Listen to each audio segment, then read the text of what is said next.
Class 8, chapter number 11, force and pressure. सबसे पहला प्रश्न है, कोई ऑब्जेक्ट मूव कैसे करता है? कोई भी ऑब्जेक्ट को मूव करने के लिए हमें उसको धक्का मारने की जरूरत पड़ती है। सेकेंड क्वेश्चन इज कि आप किसी ऑब्जेक्ट को फास्ट या स्लो कैसे बता सकते हो? उसकी स्पीड के बारे में जानकारी करके।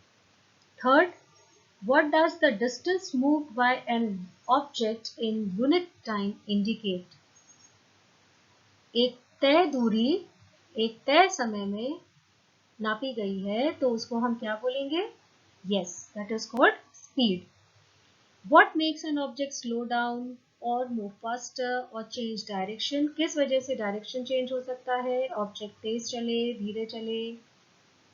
That is because of force. उस पर जो हम ताकत लगाते हैं उससे हम उसका डायरेक्शन बदल सकते हैं, उसकी स्पीड भी कम ज्यादा कर सकते हैं। अगर हमें पूछें कि फोर्स क्या होता है तो हम क्या बताएंगे? फोर्स इज द पुश और pull on an object. Push का मतलब क्या हुआ कि हम अपने से वो चीज दूर कर रहे हैं। Force to move an object away from our body.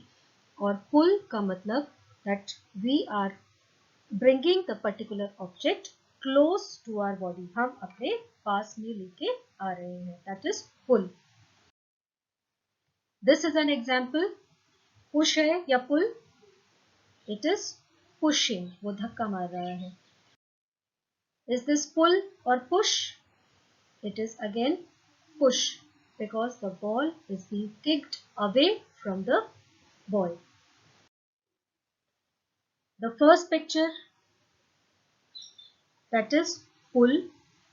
Second picture जहाँ हम एक बेल बजा रहे हैं, that is push the button. Third picture, pull the cart. Or fourth picture is also push because ball is going away from the batsman. First picture, pull. Second picture is again pull.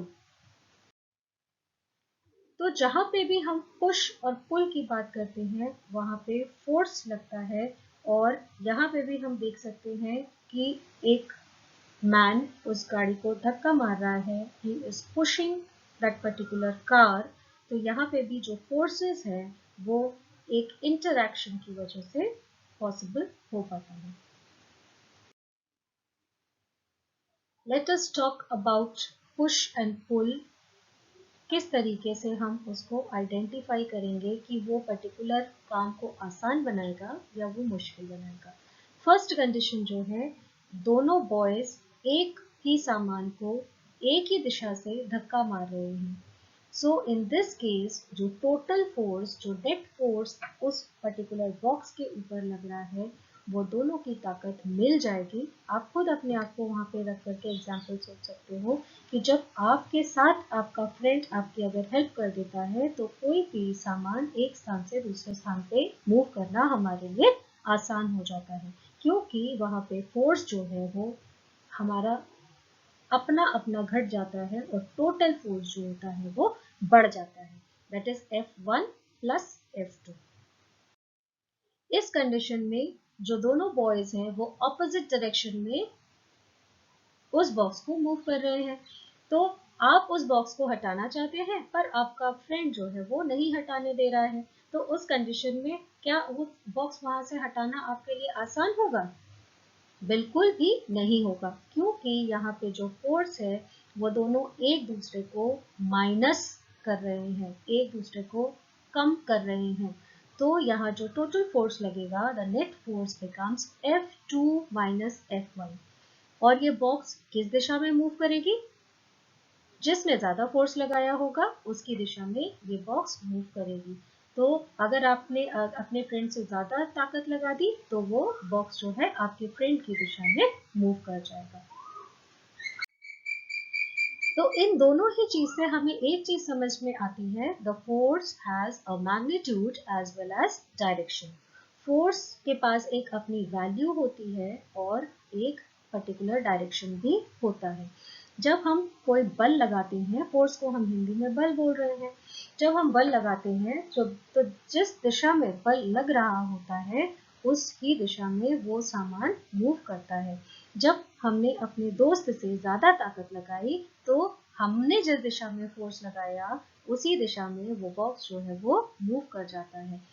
अगर किसी ने 5 Newton force लगाया, किसी ने 10 Newton force लगाया, तो अपने आप ही जो 10 न्यूटन वाली ताकत है वो ज़्यादा हो जाती है। तो जब हम 5 न्यूटन और 10 न्यूटन की बात कर रहे हैं, इसका मतलब हम मैग्नीट्यूड की बात कर रहे हैं, एक नंबर की बात कर रहे हैं, तो उस ताकत को हम कैसे नापेंगे?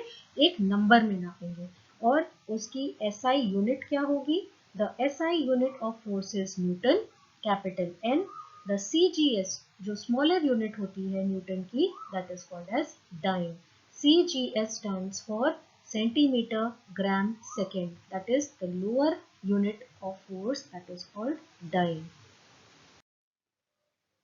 फोर्स हमें दिखाई नहीं देता है पर उसका असर हमें फील हो सकता है। You cannot see a force but you can see what it does। You can also feel the effect of the force on your body। यहाँ पे क्या हो रहा है? एक फुटबॉलर बॉल को रोकने की कोशिश करता है। So force can make a moving object stop.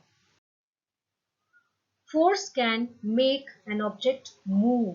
अगर हम एक हाथ गाड़ी को धक्का मारेंगे तो वो मूव करने लगेगी, that is also force. Force can change the direction of a moving object. Force से जब एक बैट्समैन बॉल को हिट कर रहा है तो उसका जो डायरेक्शन है, उस बॉल का डायरेक्शन है, वो बदल रहा है।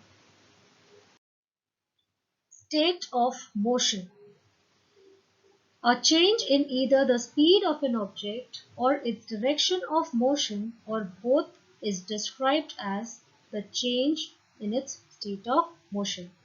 मोशन का मतलब मूवमेंट, गति।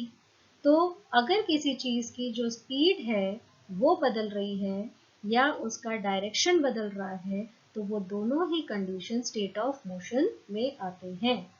कोई भी चीज जो रुकी हुई है, गाड़ी अगर रोड के किनारे खड़ी है तो वो एक स्पेशल कंडीशन है जो हम कहते हैं state of rest. State of rest condition में S इज इक्वल टू 0, मतलब स्पीड जो है वो 0 हो जा रही है। और स्टेट ऑफ मोशन में जो स्पीड है वो 0 नहीं होती है, वो तेज भी हो सकती है, धीमे भी हो सकती है, पर वो 0 नहीं हो सकती है। फोर्स में bring a change in the state of motion of an object. अगर हम फोर्स लगा देंगे तो रुकी हुई चीज चलने लगेगी, और अगर हम फोर्स लगा देंगे तो चलती हुई चीज को हम रोक भी सकते हैं। Force can change the shape of an object also. नींबू को हम निचोड़ते हैं तो नींबू का आकार जो है वो बदल जाता है।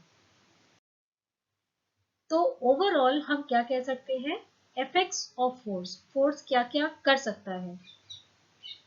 Make a stationary object move, एक रुकी हुई चीज को चला सकता है, चलती हुई चीज को रोक सकता है, स्टॉप अ मूविंग ऑब्जेक्ट। तीसरा, change the speed of the moving object. अगर हम किसी बॉल को जो तेजी से आ रही है हम उसको कैच कर रहे हैं तो उसकी स्पीड जो है वो रुक जाएगी, तो स्पीड बदल गई, 0 हो गई स्पीड उस कंडीशन में।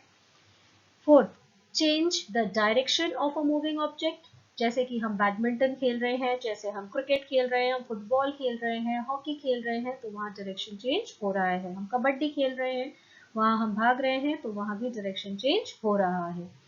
Change in the shape permanently, जैसे कि हम सब्जी को काटते हैं तो उसका जो आकार है वो बदल जाता है।